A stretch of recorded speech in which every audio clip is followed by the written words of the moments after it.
7장 18절로부터 8장 4절까지의 말씀, 저희가 이 성경 말씀 자체로 은혜 받는 시간 되기 바랍니다. 내가 내 속은 곧 내 육신에 선한 것이 거하지 아니한 줄을 아노니 원함은 내게 있으나 선을 행하는 것은 없노라.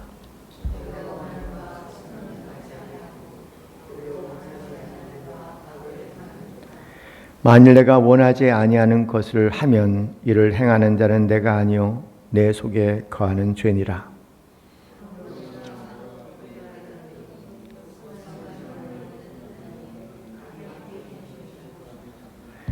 내 속사람으로는 하나님의 법을 즐거워하되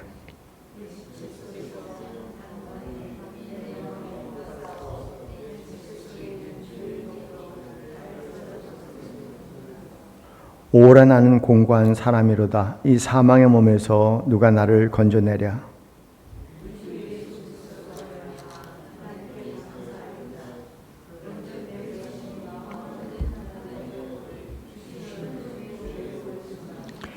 그러므로 이제 그리스도 예수 안에 있는 자에게는 결코 정죄함이 없나니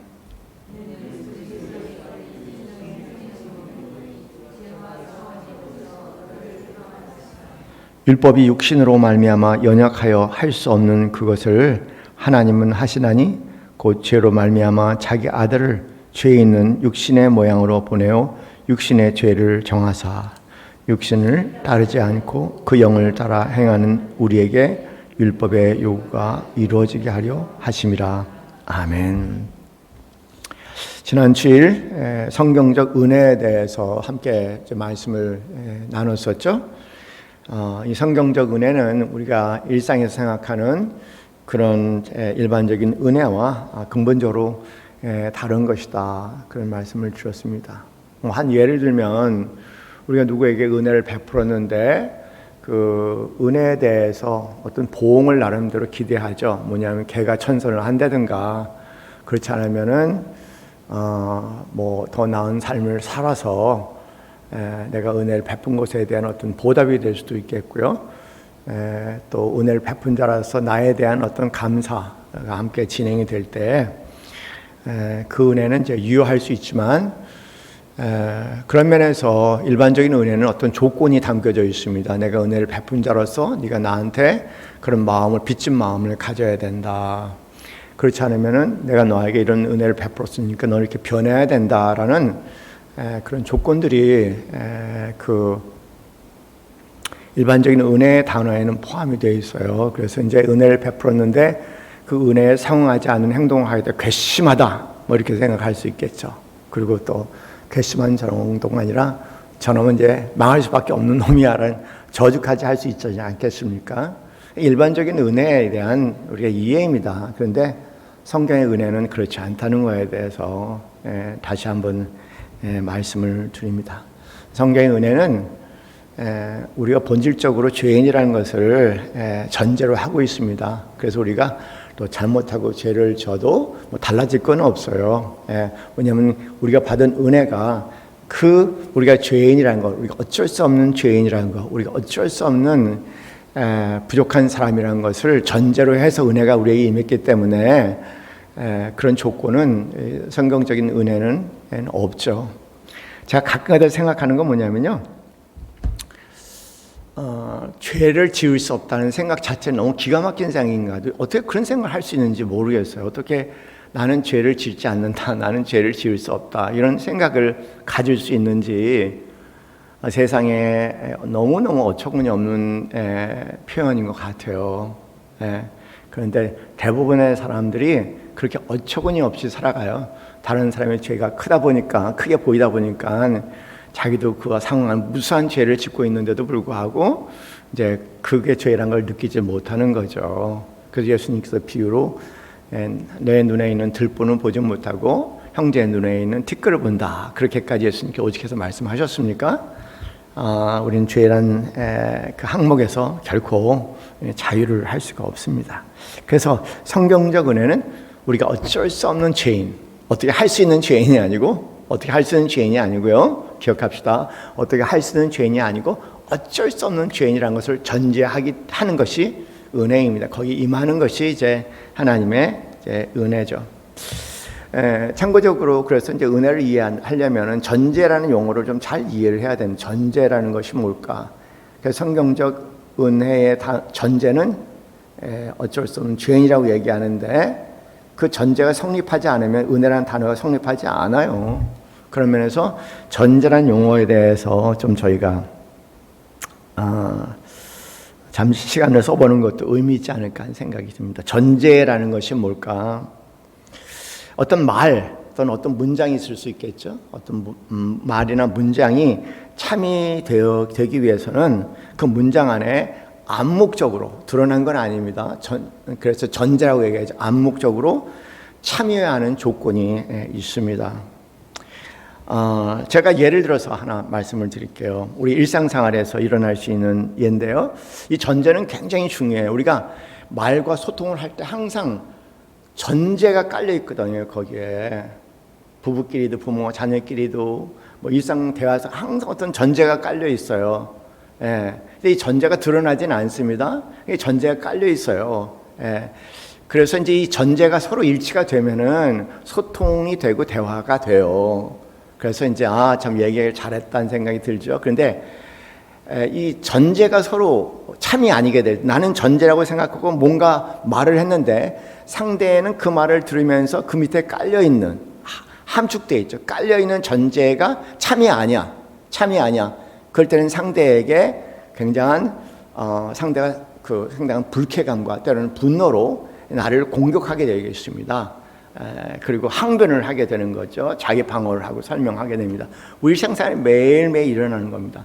그럼에도 불구하고 모든 말과 행동에 전제가 깔려 있다는 것을 아는 사람들은 거의 없어요. 그래서 평생 두 사람이 뭐 40년, 50년 죽을 때까지 살아도 그거 하나 제대로 모르니까 소통이라는 게 이루어지질 않아요. 그냥 평행선을 갖고 살 수밖에 없겠죠. 뭐 예를 들어서 제가 늘 이 전제라는 걸 생각할 때 생각나는 사건이 있습니다. 제가 이제 중학교 때였어요. 중학교 2학년 때 우리 김승 권사님도 미술 선생님이었지 않습니까? 아마 미술 선생님 제일 싫어하는 게 미술 준비 안 해오는 애일 것 같아요. 제가 한 번 안 해갔습니다. 어떻게 된지 모르겠지만 미술 준비를 안 해갔어요. 그랬더니 선생님이 저한테 하시는 말씀이, 너는 노상 준비를 안 하냐? 그렇게 말씀하시는 거예요. 그러니까 그 말은 뭐냐면 지금이 처음이 아니고 이제까지 항상 그래왔다는 뭐가 있습니까? 전제가 있는 거예요. 그걸 전제라고 얘기합니다. 그런데 그 말을 듣는 순간 억울하다, 아닌데 라는 생각이 드는 거예요. 왜냐하면 그분의 전제가 진실이 참이 아니니까 그런 거예요. 나 처음인데 너무 황당하죠. 그래서 저는 이제 원래 착한 아이로 자랐기 때문에 선생님한테 웬만한 건 그냥 넘어가요. 이렇게 막 이렇게 흥분해서 말하진 않거든요. 근데 그날은 너무나 억울했어요. 그래갖고 제가 벌떡 일어나고 선생님, 저는 처음인데요. 이렇게 막 항변적으로 얘기를 했죠. 그래서 선생님이 웃으면서, 야 임마, 네 이름이 써였는데 무슨 말인지 아시죠?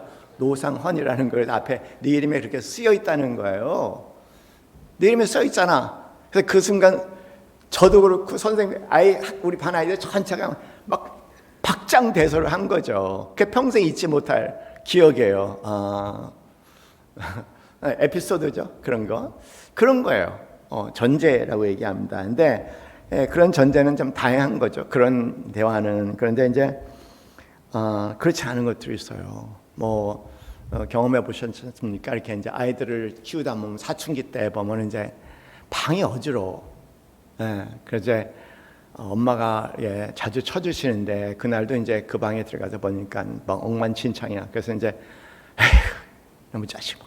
그러면서 이제 방을 쳐준 거죠.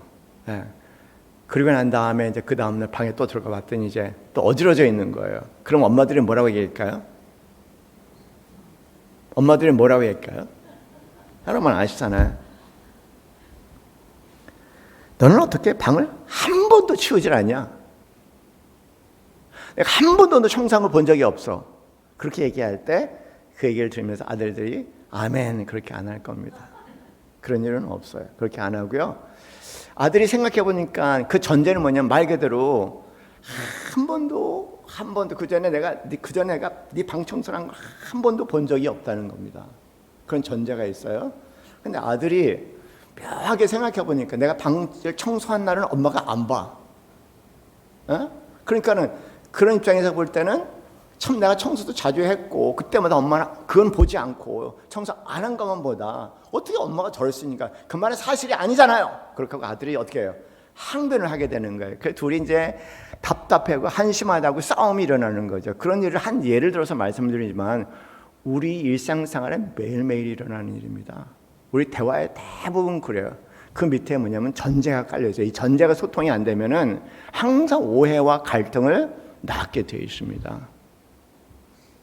그런 것들을 전제라고 얘기하니까 우리 남서울 예수교회 성도님들은 이 전제를 좀 잘 기억했으면 좋겠어요. 그 몇 가지 제가 그 과제물을 내줄 테니까 함께 한번 해봅시다. 어느 분이 이런 얘기합니다. 그분이 재혼했대. 그렇게 말을 하는 거예요. 저한테 형제가 그분이 말이 재혼했대. 다시 결혼했대. 그 얘기의 전제는 뭘까요? 전제는 두 가지가 있어요. 이미 결혼했고 그리고 또 뭐 했다는 거예요. 이혼했다는 전제예요. 그걸 전제라고 얘기합니다. 다행스럽게 두 사람이 그 사람이 결혼했었고 그 사람이 이혼했다는 것을 알아. 그래서 그 사람이 재혼했대. 그랬구나. 그렇게 되죠. 그랬구나. 근데 만약에 그 전제가 공유가 되지 않아요. 그래서 이 사람은 결혼했고 이혼했고 그다음에 다시 결혼한다는 그 전제하에 다시 결혼했다는 소식을 들었으니까 말이 되는데 이분은 들어본 적이 없는 거예요. 그냥 그분이 결혼한 사람인 줄 모르는 거예요. 이혼한 사람인 줄 모르는 거예요. 그래서 그분이 재혼했다고 뭐?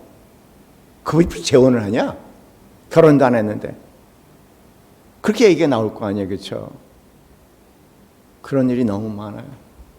아주 흔합니다. 매일매일의 삶의 일상에.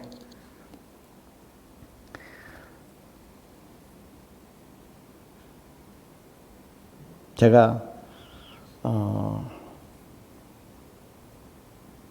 이런 어떤 직장 회의 중에 민수가 보고서를 늦게 냈나, 우리 교회 민수는 아니고 한 예를 들어서 보고서를 늦게 냈나 봐요. 그랬더니 이제 그 상사가 이번에도 민수가 보고서를 늦게 냈대. 이번에도. 그 얘기는 뭐예요? 전제가 뭡니까? 이번뿐만 아니라 전에도 보고서를 늦게 낸 적이 많다는 얘기잖아요. 그렇죠? 그래서 이번에도 그런 전제가 포함이 됐다는 거예요. 이런 것들이 참 많습니다. 그만두면 안 돼. 아이들한테 그만두면 안 돼라고 얘기하는 것은 뭐냐면 그동안 참 애쓰고 수고 열심히 해왔다는 그 전제가 있는 거예요. 지금 와서 포기하면 안 되지 않냐? 너무 아깝지 않냐? 그런 전제가 다 이제 포함이 되어 있는 거죠. 그렇죠? 그런 것들이 전제예요. 이 전제가 제대로 전제라는 용어를 제대로 이해 못하면은 사실 보면은요 건강하게 살아가는 사람들은 어떤 전제를 가지고 있어요. 세상이 어떻다, 또 사람들이 나를 어떻게 보고 어떻게 생각한다, 뭐 사람들이 나를 사랑한다, 사람들이 나에 대해서 잘 확신을 못하는 것 같다, 뭐 이런 것들이 다 전제를 속하거든요. 그래서 뭔가 이제 그 사람들이 이제 나를 거짓말쟁이로 생각한다고 그런 전제가 잘하면서 뭐 그런 거 자리할 수 있겠죠. 난 진실하지 않고 거짓말쟁이라고 생각한다는 전제가 내 안에 깔리게 될 때 누군가가 어떤 얘기에 대해서 하면서 그거는 뭔가 사실이 아닌 것 같아. 그렇게 얘기하면 마치 내가 또 내 안에 있는 전제, 사람들은 나를 거짓말쟁이와 진실을 얘기하지 않은 사람이라고 얘기하는 것 같아라는 그 전제가 깔려버리면 그 작은 말인데도 불구하고 왈칵 화를 내고 뭐 이럴 수도 있는 거죠. 전제를 모르고 살면 사람 헛사는 거예요. 헛전쟁을 하는 겁니다. 헛싸움을 하는 겁니다. 그래서 여기 오시는 분들은 대부분 이제 같이 참여하시는 분들이니까 아이들하고 얘기할 때 이 전제, 그냥 내가 이 얘기를 하게 될 때, 상대에게 말하게 될 때 내가 하는 이 말의 전제는 뭘까요? 내 말의 한 전제는 뭘까?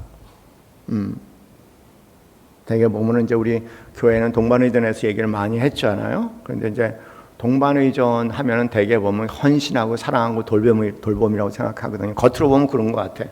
헌신하고 희생하고 돌보고 막 이제 그런 건데 그 이면에는 전제가 있어요. 저놈은 제 구실을 못하는 놈이다. 저놈은 제 일도 제대로 해낼 수 없는 놈이다. 그런 일종의 상대에 대한 불신과 불안이 깔려 있기 때문에 동반의전이 되는 거예요. 그건 사랑이 아니죠. 사랑이란 거짓말입니다. 실제로 상대에 대한 불신과 불안이 있기 때문에 그런 거고요. 사실 더 깊이 들어보면은 내 안에 있는 불안과 또 나를 믿지 못하는 불신이 있기 때문에 그것이 투사가 돼서 상대를 불신하고 상대를 이제 상대에 대해 불안해하기 때문에 믿지 못해서 상대를 계속 조종하고 통제하려는 것이 동반의 의전이죠. 그런 것들을 전제라고 얘기합니다.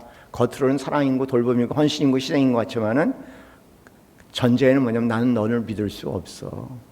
너는 네 일을 제대로 못해. 너는 네 인생 제대로 살 수 없어. 그런 전제들이 거기에 깔려있기 때문에 그런 겁니다. 성경에서 다시 말씀드리지만 그게 전제라고 얘기하는 거예요. 성경에서 전제 항상 은혜라는 단어가 등장할 때마다 전제가 있어요. 어쩔 수 없는 죄인이다. 어쩔 수 없는 죄인이다. 그것이 전제예요. 그래서 은혜라는 단어를 접할 때마다 우리가 이렇게 할 것은 하나님이 내가 어쩔 수 없는 죄인이라는 것을 알고 계시는구나. 그리고 어쩔 수 없는 죄인이기 때문에 예수 그리스도의 십자가의 보혈의 공로로 해결할 수 없는 그 문제를 해결해 주시려고 예수님께서 십자가에 대신 돌아가셨구나 라는 것을 늘 기억하는 겁니다. 그게 은혜예요. 은혜. 뭐 우리가 원하는 것들을 주시고 이런 것이 성경의 은혜가 아닙니다. 어떻게 보면 구약에 그런 성격은 있어요. 구약의 은혜를 보면은요, 좀 그런 우리가 원하는 거, 이 세상에 살아가면서 뭔가 문제들을 해결해주고 그다음에 원하는 것을 축복을 해주시고 뭐 그런 측면이 있지만 신약에 와서 완전히 없어져 버려요. 그게요. 그래서 우리 그리스도인들 보면 아직도 구약적인 신앙을 사는 사람들이 참 많으신 것 같아요. 신약적으로 얘기하면 예수님께서 은혜라는 단어는 신약에 와서 은혜라는 단어는 전적으로 우리가 어쩔 수 없는 죄인이요 십자가 예수 그리스도의 보혈의 공로로 우리가 그 죄 씻음을 받을 수 있는 유일한 길이다. 유일한 길이다. No other way. 다른 길은 없어요. 그것을 우리는 은혜라고 얘기하니까 우리는 은혜, 우리 남수를 예수께서 성도님들은 내 자신들 은혜를 찬양, 은혜를 얘기할 때마다 항상 어쩔 수 없는 죄인으로서 나를 용서하시고 용서는 사랑하기 때문에 그런 거죠. 그러니까 나를 사랑하신다. 나를 용서하시고 나를 다 이해하시고 나를 사랑하신다. 그것이 거기에 담겨져 있다는 사실을 우리 성도님들은 늘 기억해야 할 것 같습니다. 오늘 본문의 말씀이 이제 바로 그런 내용이죠. 우리가 읽은 본문의 말씀이 여기는 참 참담해요. 이제 이렇습니다. 이제 우리가 이제 뭐 속으로는 하나님 말씀을 굉장히 사모하면서 겉으로는 이제 또 다른 것을 쫓아서 우리는 항상 그런 갈등 속에 그 분리 속에 갈등 속에 괴로워하고 힘들어할 수밖에 없다. 그걸 이제 죄라고 얘기합니다. 죄가 있고 다음에 이제 우리 안에 그런 이중적인 구조가 있다는. 그 우리 이거를 여러 가지 설명할 수 있겠는데요. 저는 가만히 보면요, 이거 반대예요. 저를 보면은요, 제가 성경적인 얘기를 이렇게 말씀드려 죄송하지만 저는 반대. 저는 반대로 겉으로는 하나님 말씀을 굉장히 사모하지만 속으로는 그 세상 것을 굉장히 좋아해요. 사도 바울은 속으로는 하나님 말씀을 사모하고 겉으로는 세상 것을 좋아한다고 얘기하는데 저는 그렇게도 표현할 수 있지만 제 자신을 잘 관찰해서 보면은 겉으로만 굉장히 하나님 이렇게 얘기하지만 속으로는 딴 것을 찾고 있다는 사실을 저는 더 깊이 알기 시작했어요. 어느 날. 어쨌든 간에 사도 바울이 그렇게 표현하던 제가 그렇게 표현하던 간에 중요한 것은 본질적으로 그것이 우리라는 겁니다. 본질적으로 우리라는 거예요. 거기서 그런 본질에서 벗어날 재간이 없어요. 우리의 본질이니까 그것이. 그것이 우리의 본질이니까 어떻게 내가 나로 존재하는 한 어떻게 그 존재적인 나의 그 존재의 본질에서 어떻게 내가 벗어날 수 있습니까? 없어요. 없어요, 그거는요. 사도 바울이 그런 고백을 하는 겁니다. 오호라 나는 공고한 사람이로다. 이 사망의 몸에서 누가 나를 건져낼고. 그런 탄식. 그런데 25절 말씀에 반전하지 않습니까? 우리 주 예수 그리스도로 말미암아 하나님께 감사한다. 뭐를 감사할까? 뭐를 감사할까? 그 율법으로 지켜질 수 없는 것들을 하나님께서 아시고, 그렇죠? 그 율법으로 의로워질 수 없다는 것을, 깨끗해질 수 없다는 것을 하나님께 아시고, 하나님께서 예수 그리스도를 우리의 죄를 대신 지시고, 예수 그리스도가 우리 죄를 대신 지 십자가에 죽게 하심으로 말미암아 우리가 자유함을 누리게 되고, 그 자유함 속에 주시는 은혜가 그 율법을 거꾸로 이루게 하신다는 반전이에요. 저는 이게 이해가 돼요. 여러분 어떻게 이해가 되는지 저는 이해가 됩니다. 그 전에 내가 하나님을 만나기 전에, 깊이 만나기 전에는 말씀을 지키고 살려고 굉장히 애를 썼거든요. 근데 결과 지키지 못한다는 결론밖에 안 나왔고, 그리고 이제 병상에서 주님을 깊이 만나고 난 후에는 그 안에서 그 주님이 말할 수 없는 어떻게 그럴 수 있을까? 내 죄가 주홍빛같이 붉은데 그 죄를 하나도 기억하지 않으시는 거예요. 그리고 그 죄에 대해서 죄를 하나도 기억하지 않고 말 그대로 주홍빛같이 붉은 죄를 눈보다 시게 하시고, 그리고 그분이 나한테 다가오시는 그 장면은 영원히 감격입니다. 영원한 감격이에요. 이런 말할 수 없는 감격입니다. 그 감격 속에 머물다 보니까 흔히 율법으로 지켜질 수 없었던 그 율법의 내용들이 하나하나 이렇게 지켜지는 걸 보면서 참 신기하다. 사도 바울은 참 놀랍다. 참 이거 하나하나 다 경험하지 않고는 쓸 수 없는 내용인데, 어떻게 이렇게 쓸 수 있을까? 그냥 사도 바울 사랑에 복 빠졌어요. 그런 면에서 어떻게 이럴 수 있을까? 그래서 사도 바울이 제일 좋아했던 표현 중에 하나가 디모데전서 1장 15절 말씀이에요. 참 은혜로운 말씀입니다. 뭐냐면 사람이 말이죠, 자기의 실패, 과거, 부끄러움 이런 것들을 기억하고 싶어 하지 않겠죠. 그것들을 사람들에게 나누고 싶어 하지 않겠죠. 더더구나 성경에 남기고 싶은 사람이 누가 있겠습니까? 그런데 디모데전서 1장 15절 말씀 보면 이렇게 기록이 되어 있습니다. 밑보다 모든 사람이 받을 만한 이 말이요, 그리스도 예수께서 죄인을 구하시려고 세상에 임하셨도다. 그런데 이어서 끝에 죄인 중에 내가 괴수다. 은혜로운 말씀이에요.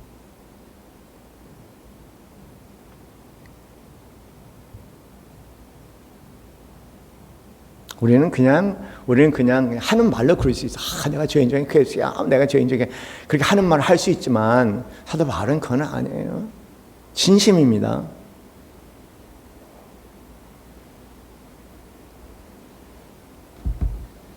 사도 바울은 알아요.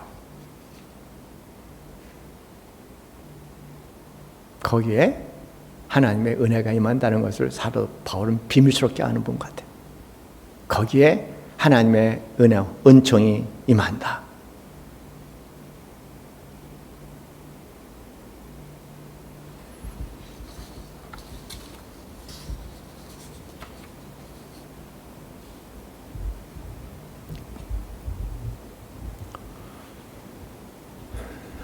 우리 그리스도인들은 일종의 이렇게 쳇바퀴 돌듯이 도는 것 같아요. 근데 이렇게 돌지만 이게 점점점 나선형 형태로 도는 것 같아요.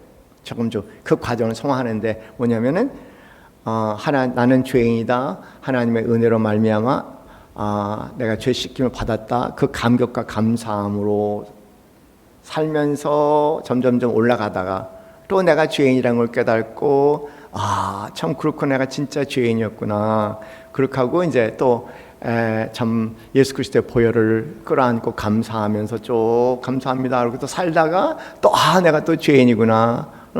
깊게 깨닫는 거죠. 그렇게 하고 또 우리 주 예수 그리스도의 보혈이 정말 놀라운 하나님의 은혜구나, 하나님의 섭리구나. 그걸 깨닫고 또 그 은혜 안에서 새로 얻어서 또 살다가 또 가다 계속 그렇게 가는 거예요. 그러니까 결국 그리스도의 삶은 은혜가 나날이 깊어지는 삶이다. 그 은혜 외에는 얘기할 게 없잖아요. 우리 주 예수 그리스도의 십자가 외에는 자랑할 것이 없지 않습니까?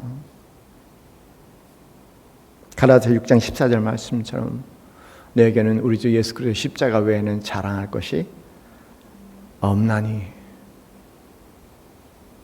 그렇죠?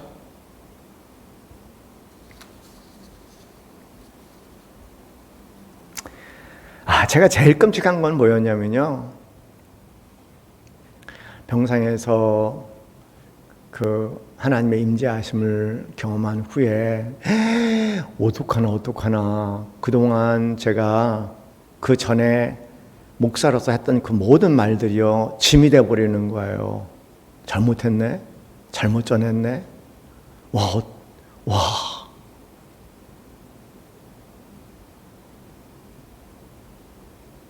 차라리 목사가 아니었으면 낫을 텐데.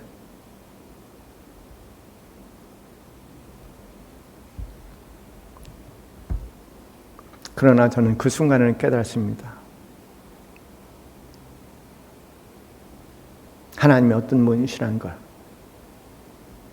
그것을 깨달은 저를 더 깊이 사랑하시면서 더 큰 은혜를 베푸시는 그 하나님을 깨달은 거죠. 역시 하나님, 역시 길이 다 있어요. 해결되는 길이.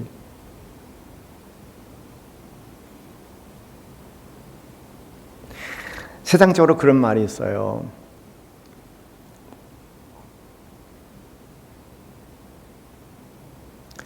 어제는 yesterday, 어제는 죽었고 미래는 아직 안 왔고 오늘 이 시간, 이 순간이 전부다. 그런 것 같아요. 하나님의 은혜 속에 머물면 우리의 과거가 없어요. 그리고 오늘 죄를 기억한다고 해도 그 예수 그리스도의 보혈로 다 해결되는 문제예요. 그 미래도 걱정할 거 없어요. 그분이 다 알아서 그 은혜 가운데 다 해결해 주실 겁니다. 사랑하는 성도님들, 늘 기억합시다. 은혜 얘기할 때마다 우리는 전제를 깔고 얘기하는 거다. 전제. 나는 죄인입니다. 나는 어쩔 수 없는 죄인입니다. 예수님의 보혈을 감사합니다. 그 은혜를 감사합니다. 다른 사람들의 죄의 모습을 바라볼 때 오늘 찬송가, 찬양이 너무너무 좋은 것 같아요.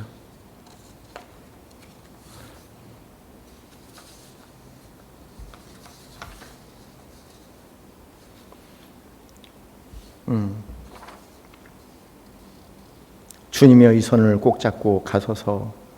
약하고 피곤한 이 몸을 폭풍 후 흑암 속 해치사 빛으로 손잡고 날 인도하소서.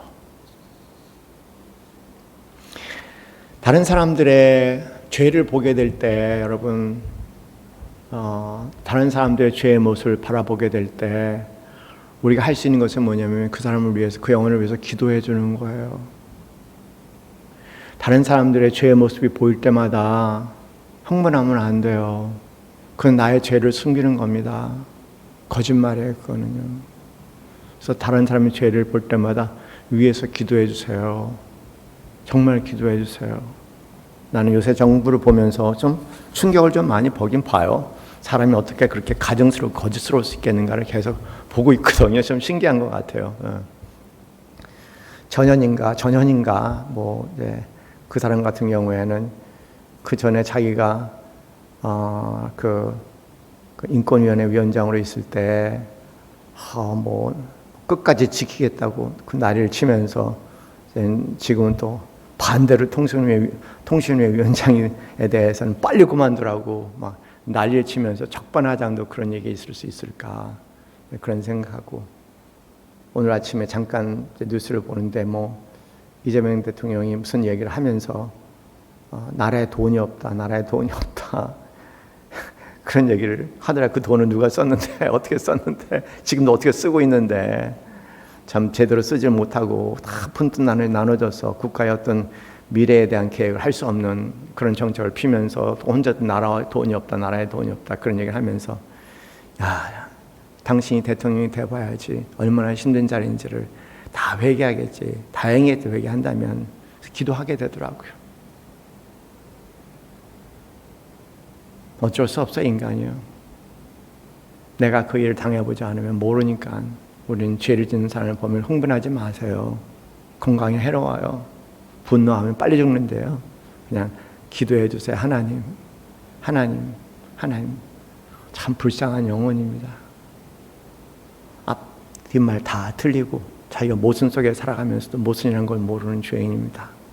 그 죄인이 가야 할 길은 너무 뻔하잖아요. 이 땅에 우리의 삶의 목적이라면 그리스도인의 삶은 너무 허무한 거예요. 아니잖아요. 우리는 여기가 전부가 아니잖아요.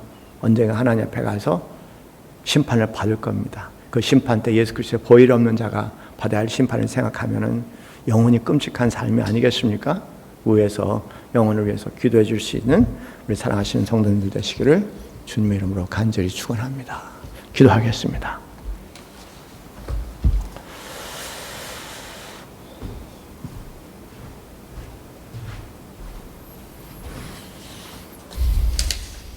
하나님 돌아보면 가장 안전한 것은 내가 죄인일 수 있다는 것을 돌아보는 것입니다.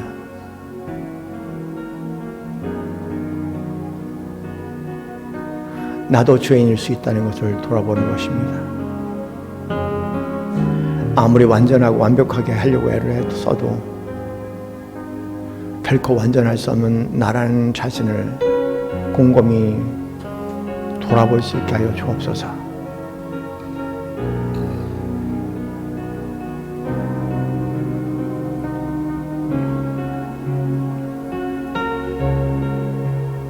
그리고 서로를 위해서 기도할 수 있게 하여 주옵소서. 나를 위해서, 그대를 위해서 기도하는 자들 되게 하옵소서.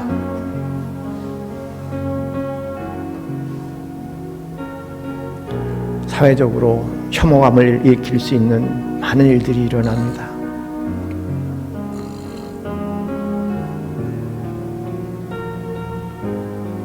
죄인들이 가야 할 영원한 심판대에 있습니다.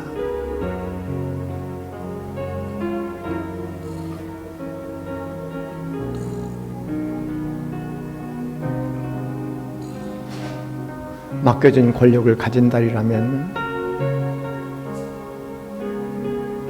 미치는 영향만큼 더 많은 심판대의 결과를 경험해야 될 것입니다.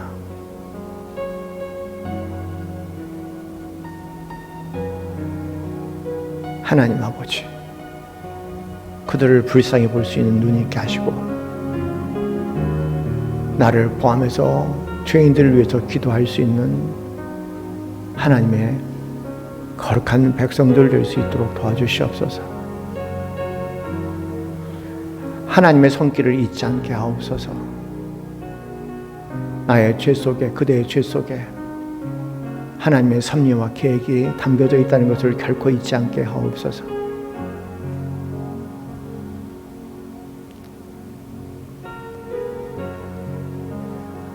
사도 바울의 죄의 고통 속에 주님을 만났듯이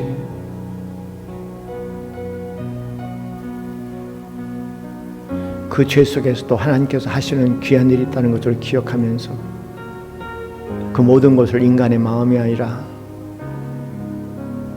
하나님의 손길로 바라보고 기도할 수 있는 이 시대의 거룩한 영혼들 될 수 있도록 주님 인도하여 주시옵소서. 할렐루야, 할렐루야. 우리 사랑하는 성도님들에게 기도 중에, 기도의 신음 중에 성령의 기름을 부어서 하나님의 임재하심을 깊게 경험하며 그 하나님의 은혜 속에 새로운 거룩한 삶을 살아드릴 수 있는 복된 여정이 될 수 있도록 주님 축복하여 주옵소서. 이제는 우리 주 예수 그리스도의 그 크신 은혜와 하나님 아버지의 직하신 사랑과 성령님의 교감하심이 오직 십자가 우리 주 예수 그리스도를 바라보며 그 거룩한 빛 속으로 한 걸음 한 걸음 나아가기 소원하는 이 자리에 사랑하는 모든 성도들 머리 위에 지금부터 영원까지 함께 있기를 간절히 축원하옵나이다. 아멘.